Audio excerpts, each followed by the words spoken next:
আসসালামু আলাইকুম সুপ্রিয় শিক্ষার্থী এবং সম্মানিত অভিভাবক যারা ভিডিওটি দেখছেন সবাইকে ড্রিম ইমেজ ইংলিশ লার্নিং পয়েন্টের পক্ষ থেকে সাদর সম্ভাষণ। Dream image English learning point বরাবরের মতোই একাডেমিক প্রোগ্রাম তথা বিভিন্ন ধরনের কম্পিটিটিভ এক্সাম বিসিএস সব কিছুকে মাথায় রেখে খুব সুন্দরভাবে তার শিক্ষা কারিকুলামগুলোকে সাজিয়ে শিক্ষার্থীর সামনে উপস্থাপন করে এবং যাতে একটা শিক্ষার্থী সঠিকভাবে সুন্দরভাবে সহজভাবে যেন তার সেই কাঙ্ক্ষিত লক্ষ্যে বা ফাইনাল ডেস্টিনেশনে পৌঁছাইতে পারে সে চেষ্টাটা করে। তো সেই চেষ্টায় অসংখ্য শিক্ষার্থী সফলতার ছাপ রেখে যায় বা পদচিহ্ন রেখে যায়। তেমনি একজন সফল শিক্ষার্থীর সঙ্গে আমরা আজকে কথা বলবো ড্রিম ইমেজ ইংলিশ লার্নিং পয়েন্টের পক্ষ থেকে। আমি পরিচয়টা দিব না, পরিচয় ও নিজেই দিবে। তবে আপাতত বা সবার আগে ড্রিম ইমেজ ইংলিশ লার্নিং পয়েন্টের পক্ষ থেকে আমার সেই সফল বা প্রিয় শিক্ষার্থীটাকে আমি সাদর সম্ভাষণ বা কিছু ফুলের উপহার হিসাবে আর কি তাকে কিছু দিতে চাই। Thank you sir.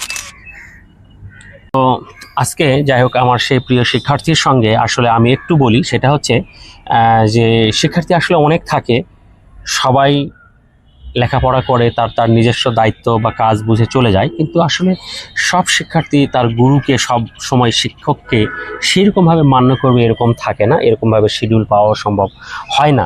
তবে কিছু কিছু শিক্ষার্থী অবশ্যই এর ব্যতিক্রম, আর সেই ব্যতিক্রমগুলোকে নিয়েই আমার আসলে আয়োজন, যারা অনেক বেশি শিক্ষকের জন্য শিক্ষার জন্য ডেডিকেটেড। তো এই শিক্ষার্থী আমার সঙ্গে এর জার্নিটা একটু ব্যতিক্রম, মানে আমি আসলে ক্লাস 7 কখনো পড়াই না, কিন্তু ক্লাস 7 থেকে যাই হোক তার বড় বোনের জন্যই হোক বা যে মারফতেই হোক 7 থেকে অন্য ব্যাচের সঙ্গে লেগেছিল এবং দীর্ঘ যাত্রা ড্রিম ইমেজের সঙ্গে আমরা আজকে সেই বিষয়গুলো তার সঙ্গে শেয়ার করব বা দেখব। তো আসলে সেই কথাগুলোই আমরা বলবো যে দীর্ঘদিনের একটা পথ চলা ড্রিম ইমেজে আজকে সেই অভিজ্ঞতাগুলো কিঞ্চিত আমরা শেয়ার করব আমার শিক্ষার্থী বা এবং অভিভাবকদের জন্য। তো ঠিক আছে, তুমি তোমার পরিচয়টা আগে দাও। আসসালামু আলাইকুম। স্যার যেভাবে বলছে যে তোর পরিচয়টা দাও, আমি সেরকম বড় কিছুই না, বেসিক্যালি আই এম নাথিং। আমার জন্ম জয়পুরহাটে, পড়াশোনা জয়পুরহাট সদর থানা থেকে, তারপরে রাজুকে ঢাকায়, এখন বর্তমানে জাহাঙ্গীরনগর বিশ্ববিদ্যালয়ের আন্তর্জাতিক সম্পর্ক বিভাগে পড়াশোনা করছি। তো যাই হোক পুরো নাম রাহুল ইউসুফ, তাই না? আমি সেটাই জানি। তো এই যে রাহুল ইউসুফ, জাহাঙ্গীরনগর ইউনিভার্সিটি আমি বলবো one of the most important university বর্তমানে বাংলাদেশে। যে যেটাতে চান্স পায় তার কাছে মূল্য এটা কতটুকু আমি জানি না, তবে যারা চান্স পায়নি তার কাছে এটার মূল্য কতটুকু জিজ্ঞেস করলে আসলে ডিফারেন্সটা খুঁজে পাওয়া যাবে। তো জাহাঙ্গীরনগর ইউনিভার্সিটি অবশ্যই বাংলাদেশের প্রসিদ্ধ একটা ইউনিভার্সিটি। তো তুমি সেখানে চান্স পেয়ে কি নিজেকে কতটুকু ভাগ্যবান মনে করতেছ না করতেছ না? স্যার অবশ্যই একটা খুশির বিষয় যে বাংলাদেশের one of the most leading university, public ইউনিভার্সিটিতে পড়াশোনা করছি। ভালো লাগে, একটা কাজ করে, কিন্তু কিছু ডিসস্যাটিসফ্যাকশনও আছে। তার কারণ সবারই তো স্বপ্ন থাকে ঢাকা ইউনিভার্সিটিতে পড়ার। আল্লাহর রহমতে আমার ঢাকা ইউনিভার্সিটিতে পজিশন আসছিল, তবে আমার পছন্দের সাবজেক্টটা আসে নাই। আমার আন্তর্জাতিক সম্পর্ক নিয়ে পড়ার শখ প্রায় 3-4 বছরের আগে থেকে। আপনার প্রাইভেটেই প্রথম আমি এই আয়ার সম্পর্কে জানি, তখন আমার জিওপলিটিক্স সম্পর্কে ভালো লাগতো, মোটামুটি নিউজ টিউজ দেখতাম, জিনিসগুলো সম্পর্কে আইডিয়া ছিল, কিন্তু আপনার কাছ থেকে প্রপার একটা গাইডলাইন পাই যে আসলে এটা নিয়ে একটা সাবজেক্ট আছে, এটা নিয়ে পড়াশোনার স্কোপ আছে। তো তখন থেকে মোটামুটি ফিক্স করে ফেলি যে আয়ার নিয়েই পড়বো। তো পরবর্তীতে ঢাকা ইউনিভার্সিটি হইলো না, জাহাঙ্গীরনগর ইউনিভার্সিটিতে আসলাম। তো সব মিলিয়ে আলহামদুলিল্লাহ ঠিক আছে। যাই হোক, মানে আয়ার এর স্বপ্নটা তোমার ড্রিম ইমেজ থেকেই পাওয়া, তাই না? আচ্ছা, যাই হোক অনেক ভালো, এবং এটা অনেক আমি মনে করি যে অনেক ভালো একটা সাবজেক্ট, যেটা আমার অনেক শিক্ষার্থীরা বা অভিভাবকরা জানে না। তো এই সাবজেক্টটাতে পড়ানোর জন্য বা পড়ার জন্য কি আসলে সায়েন্স ক্যাটাগরি দরকার কি, মানে বাধ্যতামূলক বা ম্যান্ডেটরি কি? এটা ম্যান্ডেটরি না যে আমাদেরকে সায়েন্সেই থাকতে হবে। আমাদের ক্লাসে অনেকে, আমাদের ক্লাস না সব ব্যাচে আছে এরকম যে হিউম্যানিটিস থেকে আসে, কমার্স থেকে আসে, সব বিভাগ থেকে আসে, সায়েন্সটা ম্যান্ডেটরি না। আর ম্যাক্সিমাম সিট হিউম্যানিটিস থেকেই পাওয়া যায়, যেহেতু এটা সামাজিক বিজ্ঞান অনুষদের একটা কলা অনুষদের একটা সাবজেক্ট। এক্স্যাক্টলি। তো যাই হোক এই সাবজেক্টের ফিউচার একটু তুমি এক মিনিট একটু বলো। সাবজেক্টের ফিউচার বেসিক্যালি বাংলাদেশে যদি আমি ফোকাস করি, বাংলাদেশের পার্সপেক্টিভে সাবজেক্টের ফোকাস খুব একটা, সাবজেক্টের স্কোপ খুব একটা বেশি নাই, একমাত্র বিসিএস আর সরকারি চাকরি ছাড়া। তবে আমি যদি দেশের বাইরে যেতে চাই সেক্ষেত্রে অনেক স্কোপ পাওয়া যায়, অনেক আইএনজিও আছে, তারপরে ইউএন সহ ইউএনের অনেক অঙ্গ সংস্থান, এগুলোর সঙ্গে কাজ করার একটা সুযোগ থাকে। তার মানে আমি এটাই বলবো যে আসলে একটা মানে হিউম্যানিটিস বিভাগ থেকে গিয়েও একটা শিক্ষার্থী দেশের গণ্ডি পেরিয়ে দেশের বাইরেও এই সাবজেক্টটা নিয়ে বা আর্টস পড়ে কি একটা ভালো অবদান রাখতে পারে? নিশ্চয়ই স্যার, নিশ্চয়ই। এখন তো জিওপলিটিক্সের যে অবস্থা, পুরো বৈশ্বিক অবস্থা তো দেখছেন। আরো কয়েক বছর পরে দেখা যাবে যে এটা সাবজেক্টটার বা এই সেক্টরের লোকজনের ডিমান্ডটা কিছুটা হলেও আরো বাড়বে। আচ্ছা, এক্স্যাক্টলি, ঠিক আছে বারুক, তুমি আসো, আমরা দোয়া করি যেটা আরো ভালো কিছু হোক। স্যার। তো এবারে আমি তোমাকে আরেকটা বিষয় একটু জানতে চাইবো, যে এই যে তুমি ভার্সিটিতে চান্স পেয়েছো, তাই না? তো আসলে এই যে ভার্সিটিতে চান্স পাওয়া, এটা একটা দীর্ঘ জার্নি, আমি মনে করি যে একটা লং জার্নি শেষ করে একটা শিক্ষার্থীর এই জায়গায় যেতে হয়, একটা পাবলিক ইউনিভার্সিটিতে সিট তাকে নিতে হয় বা ধরতে হয়। তো এই যে লম্বা জার্নি, এই জার্নিটার পরে তুমি পারিবারিকভাবে, সামাজিকভাবে আসলে কতটুকু এখন মর্যাদা পাচ্ছ বা সম্মান পাচ্ছ? এটা তো টাফ কোশ্চেন। আমি পারিবারিকভাবে তো যেমন পাচ্ছিলাম তেমনই, এখন জাস্ট আমার কথার অগ্রাধিকারটা বেশি হয়ে গেছে। বাসায় যেটা বলি সেটার গুরুত্ব এখন আগের থেকে বেশি হয়। আর আমাকে নিয়ে সবারই এক্সপেকটেশন বেশি ছিল, বাড়ির লোকজনের এক্সপেকটেশন অনেক বেশি ছিল। আমার ফ্যামিলির একাংশ ভাবতো যে আমি ল নিয়ে পড়ি, একাংশ চাইতো আমি দেশের বাইরে চলে যাই। তো কোনোটাই না করে তো আমি আমার প্যাশন ফলো করলাম। এটা থেকে কারো না, বাট ঠিকঠাক, মানে যেমন ছিল নর্মাল তেমনই, তবে আগের থেকে আমার কথার অগ্রাধিকারটা বেশি হয়েছে। এটাই একটা কিন্তু মর্যাদা। মানে আমি এই প্রশ্নটা করার অর্থটাই হলো যে আমি আমার শিক্ষার্থীদেরকে এই মেসেজটা দিতে চাই যে তোমরা 9-10 এসএসসি বা 11-12 এই সময়টা, যেটাকে আমরা এইচএসসি বলি, যে এই সময়টা হেলায় খেলায় ঘোরাফেরা করে বন্ধুদের সঙ্গে আড্ডা দিয়ে সময় নষ্ট করো না। তোমরা এরকম একটা মর্যাদাশীল জায়গায় যদি যেতে চাও, তাহলে অবশ্যই একটু স্ট্রাগল করো, প্রপার গাইডলাইন ফলো করো, দেন তুমি এরকম একটা স্টেশন বা এরকম একটা প্ল্যাটফর্মে যেতে পারবে, যেটা তোমাকে পারিবারিকভাবে বা সামাজিকভাবে অনেক বেশি আগের চাইতে মর্যাদাশীল করবে। কি কথা, তাই তো? নিশ্চয়ই। এই মেসেজটাই আমি আসলে শিক্ষার্থীদেরকে দিতে চাই। তো এরপরে একটা বিষয় আমি তোমার কাছে একটু জানতে চাইবো, সেটা হচ্ছে আমি ইংরেজি শিক্ষকতা করতেছি অনেক দিন, সেই যদি বলি 2001 সাল থেকে, মানে আমি যখন স্টুডেন্ট তখন থেকে। তো সেই সময় থেকে মানে এখন পর্যন্ত আমি একটা বিষয় খেয়াল করতেছি যে অ্যাডমিশন টেস্ট, বিভিন্ন ধরনের জব এক্সাম বা এক্সাম প্রিপারেশন বা কম্পিটিটিভ যে এক্সামগুলো আছে বাংলাদেশে আমাদের আরও বিভিন্ন ধরনের, এই সবগুলো এক্সামে তোমার চান্স হবে কি হবে না, মেডিকেলে তুমি ঢুকতে পারবা কি না, ভার্সিটিতে তোমার হবে কি না, এখানে গেম চেঞ্জার হিসেবে ইংরেজিটা একটা খুব ইম্পর্ট্যান্ট রোল প্লে করে। স্যার, আসলে তুমি এই জায়গাটাতে কি বলবা, যে আসলে কি এটা তাই? জি স্যার, ইংলিশটা আমাদের দেশের ম্যাক্সিমাম স্টুডেন্ট ভয় পায়, বিশেষ করে ইংরেজি গ্রামারের ক্ষেত্রে তারা আচ্ছা, অনেকটাই দুর্বল থাকে। আমাদের যে একাডেমিক যে সিলেবাস যেটা সাজানো, এসএসসি হোক, এইচএসসি হোক, এগুলোতে গ্রামারে খুব বেশি ফোকাস না করলেও একটা স্টুডেন্ট রিটেন আছে, সেটা শুধু পাস না স্যার, মানে ভালো রেজাল্ট এ প্লাসও পায় অনেক স্টুডেন্ট, মানে গ্রামার জানে না বাট সে ইংলিশে এ প্লাস পেয়ে গেছে, এরকম অনেক স্টুডেন্ট পাওয়া যায়।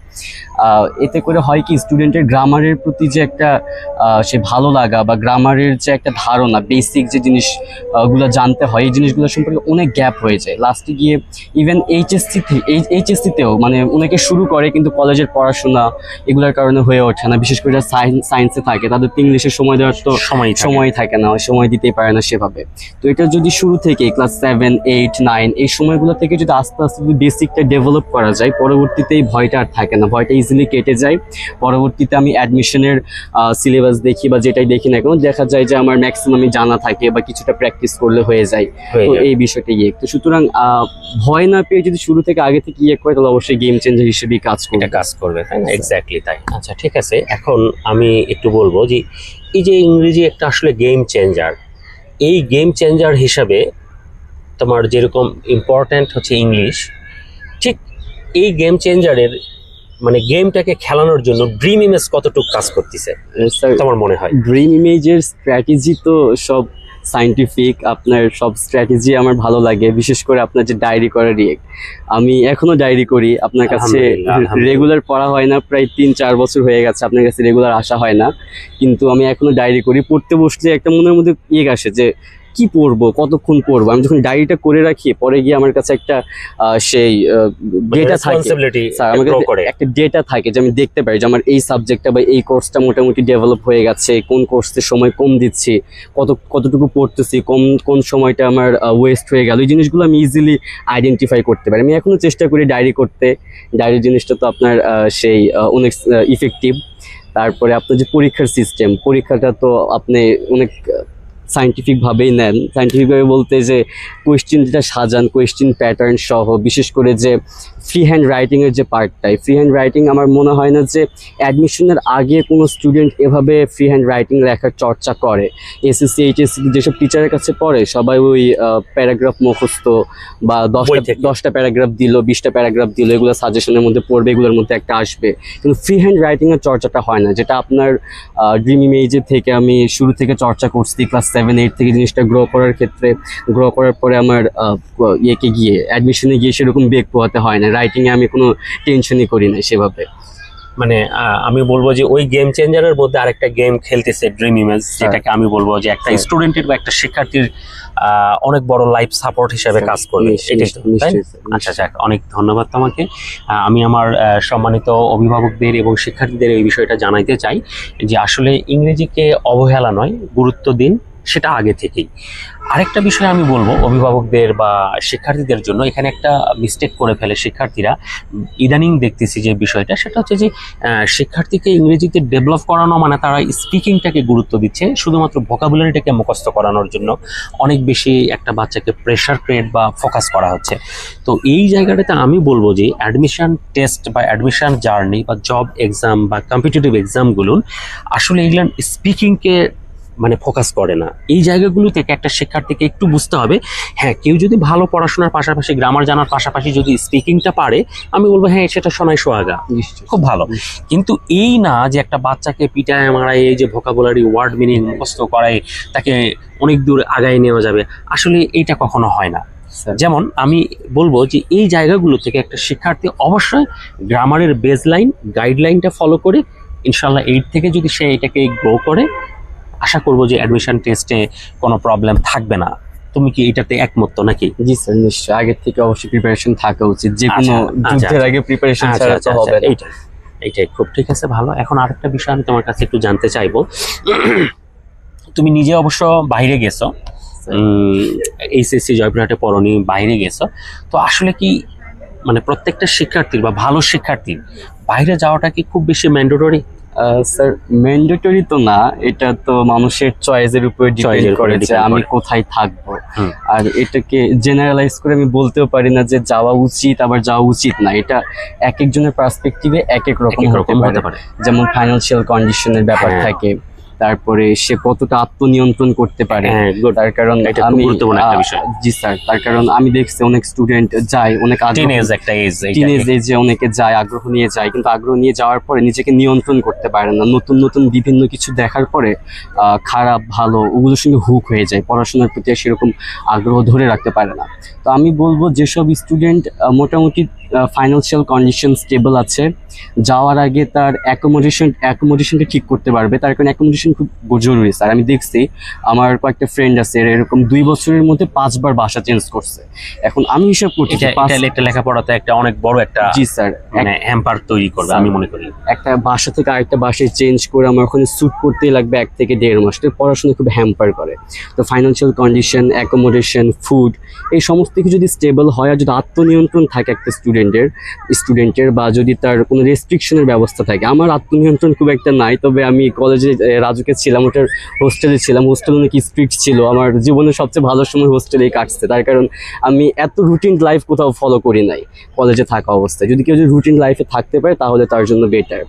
আর বাইরে গেলে প্রফিট বা লাভ বলতে এটা যেটা হয় সেটা হচ্ছে নেটওয়ার্কিং তৈরি হয়। জয়পুরহাট থেকে আমার যে নেটওয়ার্কিংটা গ্রো করবে সেটা ঢাকায় থেকে তার 10 গুণ বা তারও বেশি আমার নেটওয়ার্কিং এর একটা সুযোগ থাকে। এখানে একটা পয়েন্ট আছে যে আসলে বাইরে গেলে লাভ নেই এটা আমি বলবো না, কিন্তু এখানে ক্ষতির সংখ্যাগুলো অনেক বেশি আছে, যেটা একটা স্টুডেন্টের লাইফ কিন্তু স্পয়েল করে দিতে পারে স্যার। এটা মনে একটা জীবন নিয়ে জুয়া খেলার মতো একেবারে, হ্যাঁ, এটা স্পয়েল করে দিতে পারে। কিন্তু যারা ওই যে বললা যে তুমি আত্মনিয়ন্ত্রণটা ভালো থাকবে, তাদের জন্য এটা অবশ্যই একটা বেটার অপরচুনিটি হতে পারে। আচ্ছা, যাই হোক, ঠিক আছে, আমার অভিভাবকরা যে মেসেজটা পাওয়ার সেটা পেয়ে গেছে। আসলে একটা বাচ্চাকে আমি বলবো একাভাবে বাইরে ছাড়া যাবে না, কারণ এইচএসসির বয়সটা বা ইন্টারমিডিয়েটের বয়সটা একটা টিনেজ এইজ, এই টাইমটাতে একটা বাচ্চা যদি অনেক বেশি ফ্রিডম পেয়ে যায়, তার লাইফটা স্পয়েল হওয়ার সম্ভাবনাটাই অনেক বেশি। তো এই জায়গাটা অবশ্যই আপনারা ভেবে চিন্তে সিদ্ধান্ত নেবেন, এটাই সবার প্রতি মানে আমার অনুরোধ থাকবে আর কি। এবারে নেক্সট একটা বিষয়ে আমি তোমার সঙ্গে একটু কথা বলতে চাইবো, সেটা হচ্ছে যে তুমি ভালো একটা ভার্সিটিতে পড়ো। দোয়া করি আমার দর্শক শ্রোতা অভিভাবক যাদের আছে সবার মাধ্যমে তোমার কাছে আমি দোয়া পৌঁছে দিতে চাই যে আল্লাহ অবশ্যই তোমাকে তোমার স্বপ্ন কাঙ্ক্ষিত লক্ষ্যে তোমাকে পৌঁছায়। তো তুমি একজন সুশিক্ষিত এবং সফল মানুষ হওয়ার পরে বা ভালো একজন এই যে ভার্সিটির লাইফটাকে কোর্সটাকে কমপ্লিট করার পরে আসলে তুমি কি করতে চাও, তোমার স্বপ্নটা কি? স্যার, আমি যেরকম আগে বললাম যে আমার এই সাবজেক্ট থেকে দেশের মধ্যে সেরকম ক্যারিয়ার গ্রো করার সুযোগ নাই। এখন দেশে থাকার ইচ্ছে আছে, দেশে তো দেশ ছেড়ে তো যাওয়ার কখনো ইচ্ছা হয় না।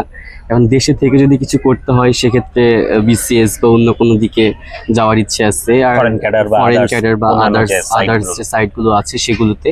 আর যদি না হয় দেন ব্যাকআপ হিসেবে প্ল্যান বি বা অন্য কোনো অপশন হিসেবে দেশের বাইরে যাওয়ার একটা পরিকল্পনা আছে। আমরা দোয়া রাখি দেশের সম্পদ দেশেই থাক, ঠিক আছে? তুমি দেশে থাকো, দেশে ভালো কোনো কিছু হোক, এটাই।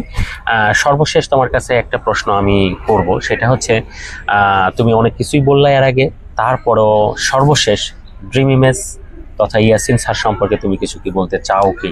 স্যার, আপনার সম্পর্কে বলতে গেলে তো শেষ হবে না, ভিডিও দীর্ঘ হয়ে যাবে, তার দরকার নাই। আপনাকে অবশ্যই রেসপেক্ট করি সব সময়। আর জয়পুরহাটে যারা থাকে তাদেরকে আমি বলবো ড্রিম ইমেজের সঙ্গে যুক্ত হলে যে শুধু এমন না যে আমার ইংলিশটা গ্রো করবে, আপনার যে মেন্টাল সাপোর্ট বা আপনার যে মোটিভেশন, এটা লাইফের যে কোনো দিকেই একটা স্টুডেন্টকে ভালো একটা উপদেশ বা গাইডলাইন দেওয়ার জন্য যথেষ্ট।